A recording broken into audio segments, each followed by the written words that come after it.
श्रीखंड महादेव कैलाश यात्रा शुरू, हर श्रद्धालु के लिए मेडिकल जांच जरूरी। सुनाग से सुंदरनगर शिफ्ट होगा औद्योगिकी एवं वानिकी महाविद्यालय। आपदा में दूसरों का दर्द बांटते रहे जयराम ठाकुर, 10 दिन बाद गांव पहुंचे तो जर्जर मिला अपना घर।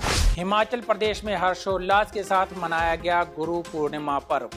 दूसरे दिन भी सराज में डटे रहे सीएम सुक्खू। सुनाग में आपदा प्रभावितों के साथ बिताई रात, सुबह पैदल ही निकले। सतर्क रहें, हिमाचल में मानसून एक्टिव, 6 जिलों में भारी बारिश का अलर्ट। मैं हूं HIV वायरस, नाम तो सुना ही होगा। मैं एक साथी से दूसरे साथी तक 4 मुख्य तरीके से पहुंच सकता हूं। HIV संक्रमित व्यक्ति के साथ बिना कॉन्डम सेक्स करने से, एक ही सुई व सिरिंज का साझा उपयोग करने से, HIV संक्रमित खून चढ़ाने से और HIV संक्रमित मां से उसके बच्चे को। मेरे बारे में जानने के लिए 1097 पर कॉल करके सवाल किया गया। हिमाचल प्रदेश राज्य एड्स नियंत्रण समिति द्वारा जनहित में जारी। नमस्कार, पंजाब के CTV देख रहे हैं आप। मैं हूं मदन, हाजिर हूं प्रदेश की बड़ी खबरों के साथ। चलिए डालिए नजर हिमाचल पर।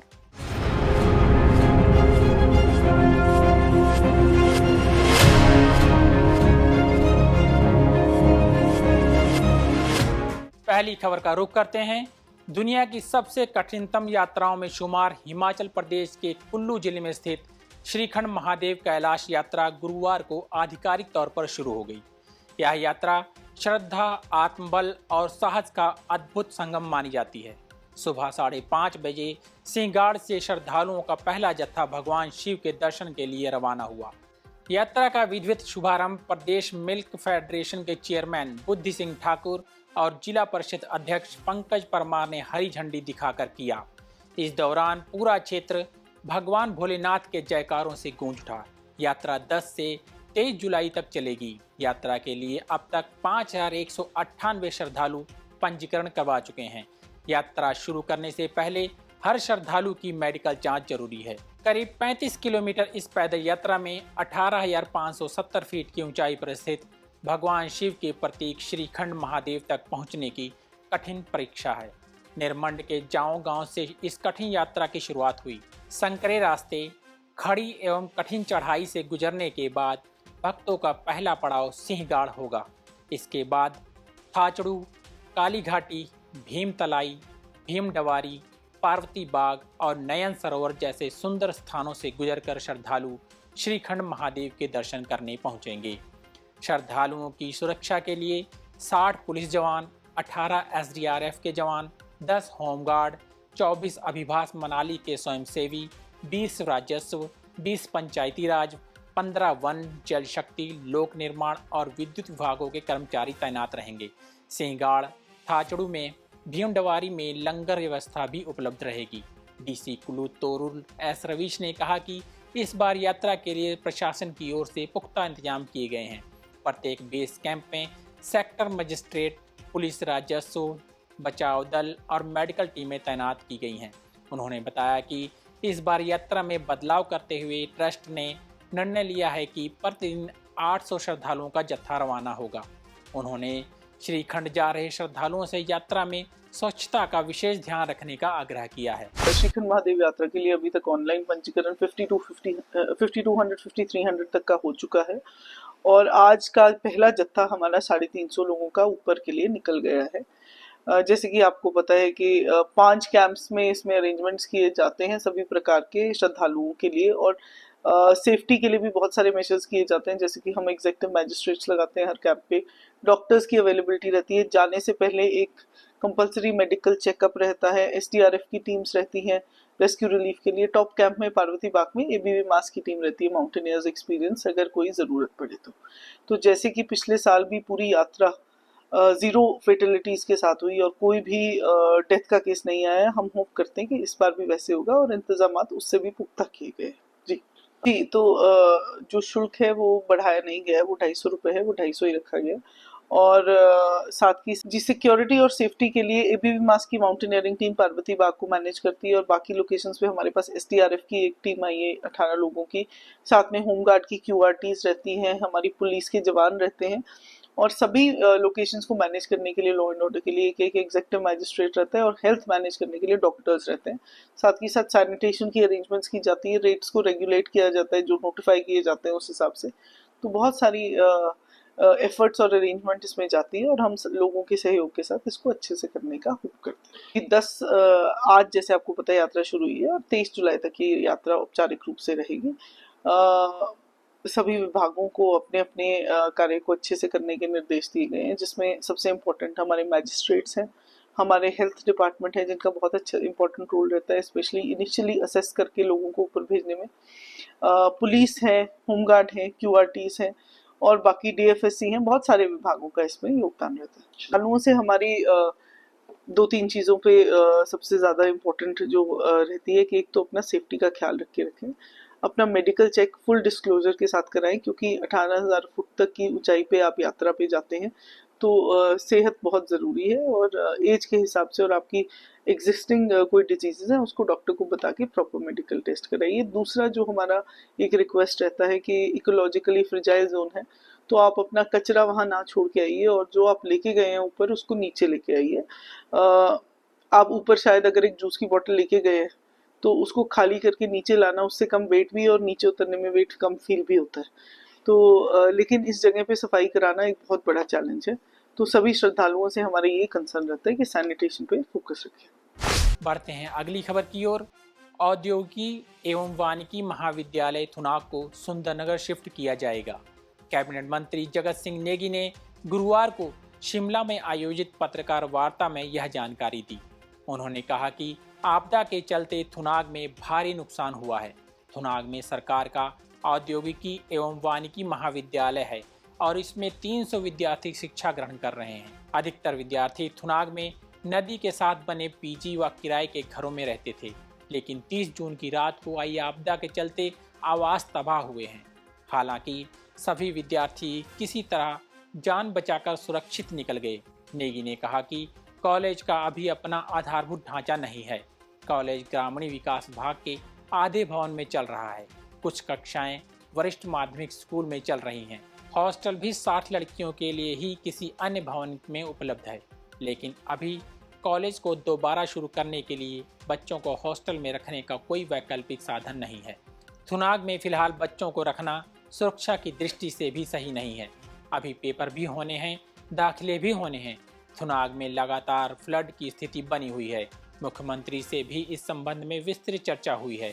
सभी बातों को ध्यान में रखते हुए फैसला लिया गया है कि थुनाग से औद्योगिकी एवं वानिकी महाविद्यालय को सुंदरनगर शिफ्ट किया जाएगा। 100 और बच्चों का भी कॉलेज में दाखिला होना है। कई विद्यार्थियों व अभिभावकों ने भी इस संबंध में मांग उठाई है। बच्चों की सुरक्षा को ध्यान में रखते हुए वैकल्पिक व्यवस्था के तौर पर इसे सुंदरनगर शिफ्ट करने का फैसला लिया गया है। वहाँ पर अभी कॉलेज का अपना कोई इंफ्रास्ट्रक्चर नहीं है। कॉलेज अभी जो है रूरल डेवलपमेंट के जो है ट्रेनिंग सेंटर के आधे बिल्डिंग में है। कुछ हमारे क्लासेस जो हैं वहाँ पर सीनियर सेकेंडरी स्कूल में है और हॉस्टल भी जो है वहाँ पर केवल 60 लड़कियों के लिए ही उपलब्ध है, वो भी जो है किसी और के बिल्डिंग में है।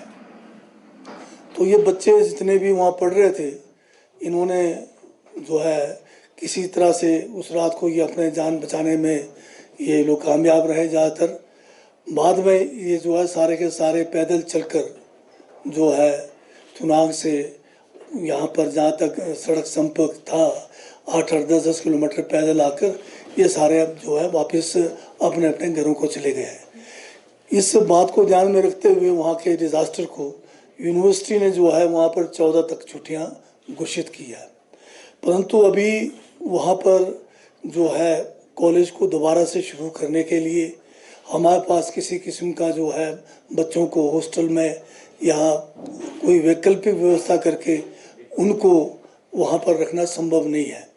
और अभी क्योंकि पेपर्स भी होने हैं, नए एडमिशन्स भी होने हैं, इन सभी बातों को जो है गहनता से विचार किया गया। माननीय मुख्यमंत्री जी से इस बारे में विस्तृत चर्चा हुई और सभी बातों को ध्यान में रखते हुए अब ये फैसला किया गया है कि थुनाग का जो कॉलेज जो हमारा हॉर्टिकल्चर और फॉरेस्ट्री का चल रहा था उसको अब आगे चलाना ऐसे हालात में संभव नहीं है। यहाँ तक कि स्टूडेंट्स जो है वो माननीय मुख्यमंत्री से भी मिले, उनके पेरेंट्स भी मिले, और पिछले कल जो है भारी तादाद में शिमला में आके हम सबसे भी मिले हैं। और उनका ये कहना है कि वहाँ पर जो है उनके हर तरह से जो है सुरक्षा का जो है खतरा हमेशा बना रहता है, कि अगर वहाँ पर अगर जो है कंटिन्यू किया जाता है तो वो जो है वहाँ पर कोर्सेज जो है या अपना जो अभी जो ये पढ़ाई कर रहे हैं उसको छोड़ने पे भी मजबूर हो सकते हैं।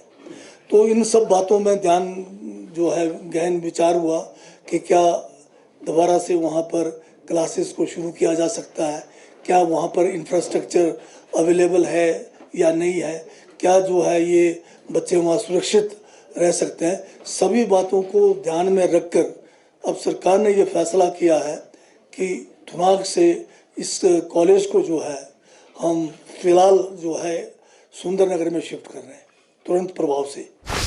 पूर्व मुख्यमंत्री जयराम ठाकुर ने हाल ही में भारी बारिश और भूस्खलन से प्रभावित लोगों के दुख दर्द बांटने में दिन रात एक कर दिए।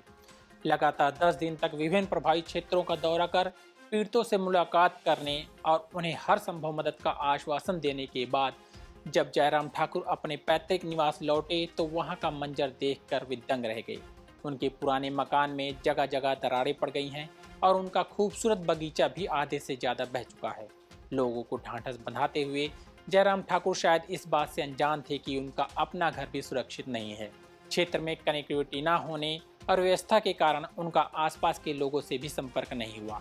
इस घटना ने एक बार फिर यह दर्शा दिया है कि हिमाचल प्रदेश में प्राकृतिक आपदा ने कितना विकराल रूप धारण किया है, जिसने आम आदमी से लेकर प्रदेश के शीर्ष नेतृत्व तक किसी को भी नहीं बख्शा। जयराम ठाकुर के इस अनुभव ने निश्चित रूप से उन्हें जनता के दर्द को और करीब से महसूस करने का एहसास करा दिया। सराज में 500 से अधिक घर क्षतिग्रस्त हो चुके हैं। जयराम ठाकुर का यह पुराना घर है जहां उनका बचपन बीता है। उनके एक भाई इस पुश्तैनी घर में रह रहे हैं जबकि उनकी माता नए घर में रहती हैं। जयराम ठाकुर की पुराने घर से यादें जुड़ी हुई हैं, लेकिन 30 जून की ये आपदा ने उनके घर को क्षतिग्रस्त कर दिया है। आज यानी 10 जुलाई पूरे देश भर में गुरु पूर्णिमा का पर्व मनाया जा रहा है। इस शुभ अवसर पर शिष्य अपने गुरु के प्रति सम्मान और आभार व्यक्त करने के लिए उनका पूजन कर आशीर्वाद प्राप्त करते हैं। धार्मिक मान्यता के अनुसार आषाढ़ पूर्णिमा के दिन महर्षि वेद व्यास जी का अवतार हुआ था, इसलिए इस दिन हर साल गुरु पूर्णिमा मनाई जाती है। इस शुभ अवसर को प्रदेश भर में भी हर्षोल्लास के साथ मनाया गया। गुरु और शिष्यों के अनूठे मिलन का अद्भुत दृश्य ज्वालामुखी के कथोग में स्थित रमणी धाम आश्रम में भी देखने को मिला, जहां गुरु पूर्णिमा के पावन अवसर पर भक्ति और श्रद्धा और आत्मिक ऊर्जा का अद्भुत संगम देखने को मिला। हर वर्ष की भांति इस वर्ष भी रमणी धाम आश्रम में महान धार्मिक अनुष्ठानों का आयोजन किया गया। इस अवसर पर सतचंडी महायज्ञ, विशाल हवन, पूजा अर्चना और गुरु पूजा का दिव्य आयोजन हुआ, जिसमें देश विदेश से पधारे सैकड़ों श्रद्धालु और शिष्य सम्मिलित हुए। इसी तरह चंबा के ककीरा के संन्यास आश्रम से राजेश्वरानंद भारती जी महाराज के अनुयायियों के द्वारा आज सुबह से ही पड़ोसी राज्य पठानकोट व आसपास से आए हुए महंत आदि लोगों ने इस शुभ अवसर पर प्रभु के गुणगान करते हुए हवन यज्ञ में आहुतियां डाली। स्थानीय महिलाओं के द्वारा भजन कीर्तन करने के बाद 1 बजे से शाम के 4 बजे तक गुरु पूर्णिमा के इस पावन अवसर पर विशाल भंडारे का भी आयोजन किया गया, जिसमें बकलोह के आसपास के क्षेत्र के लोगों ने भंडारे का आनंद लिया। प्रशासन की सलाह के विपरीत मुख्यमंत्री सुखविंदर सिंह सुक्खू ने बीती रात सराज विधानसभा क्षेत्र के आपदा प्रभावित लोगों के साथ थुनाग विश्राम गृह में बिताई। उन्होंने पीड़ित परिवारों के दुख दर्द को समझा और उनके बीच समय बिताया और उन्हें भरोसा दिलाया कि राज्य सरकार उनके साथ पूरी मजबूती के साथ खड़ी है। वहीं सीएम सुक्खू दूसरे दिन भी सराज में डटे रहे।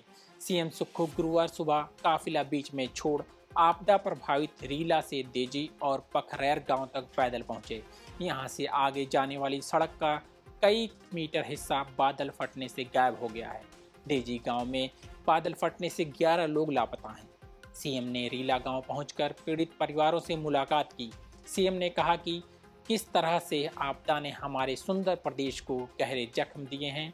देजी और पखरैर में कई परिवारों ने अपनों को खोया है। सीएम ने अधिकारियों को स्पष्ट निर्देश दिए कि प्रभावित परिवारों का तुरंत सर्वेक्षण हो और किसी का भी हक न मारा जाए। किसी भी तरह की लापरवाही बर्दाश्त नहीं की जाएगी। इसके बाद सीएम ने बाड़ा पंचायत का दौरा किया और बाड़ा राहत शिविर में आपदा प्रभावितों से मिलने के बाद उनके साथ भोजन भी किया। अब बात कर लेते हैं मौसम की। हिमाचल प्रदेश में इन दिनों मानसून पूरी तरह सक्रिय है और लगातार भारी बारिश हो रही है। मौसम विभाग ने अगले कुछ दिनों के लिए भारी बारिश की चेतावनी जारी की है, जिसे देखते हुए लोगों को बेहद सतर्क रहने की सलाह दी गई है। 11 जुलाई को प्रदेश के कई जिलों में मूसलाधार बारिश होने की आशंका है। हालांकि 12 जुलाई को बारिश से थोड़ी राहत मिलने की उम्मीद है, लेकिन यह राहत सिर्फ कुछ समय के लिए ही होगी। मौसम विभाग की ओर से 13 से 15 जुलाई तक एक बार फिर से हिमाचल में भारी बारिश का अलर्ट जारी किया गया है। आज भी प्रदेश के कई हिस्सों में बारिश का अनुमान है। ऊना, बिलासपुर, हमीरपुर, सोलन, शिमला और सिरमौर जिलों के कुछ इलाकों में हल्की से मध्यम बारिश के साथ बिजली गिरने की संभावना है। इसके अलावा चंबा और कांगड़ा जिलों में भी कुछ स्थानों पर हल्की से मध्यम बारिश हो सकती है। राज्य के बाकी जिलों में भी इक्का दुक्का स्थानों पर हल्की बारिश होने की उम्मीद है। लगातार हो रही बारिश के चलते हिमाचल प्रदेश के ऊंचाई वाले क्षेत्रों में तापमान में गिरावट दर्ज की जा रही है। किसी भी यात्रा की योजना बनाने से पहले मौसम पूर्वानुमान अवश्य देखें। राज्य सरकार द्वारा जारी की गई सभी गाइडलाइन का पालन करें। जिस सड़क पर आप यात्रा करने वाले हैं उसकी स्थिति के बारे में स्थानीय प्रशासन या पुलिस से जानकारी लें, तभी सुरक्षित तरीके से अपनी यात्रा करें। आज के बुलेटिन में इतना ही। कल फिर मिलेंगे, तब तक बने रहिए पंजाब केसरी टीवी के साथ।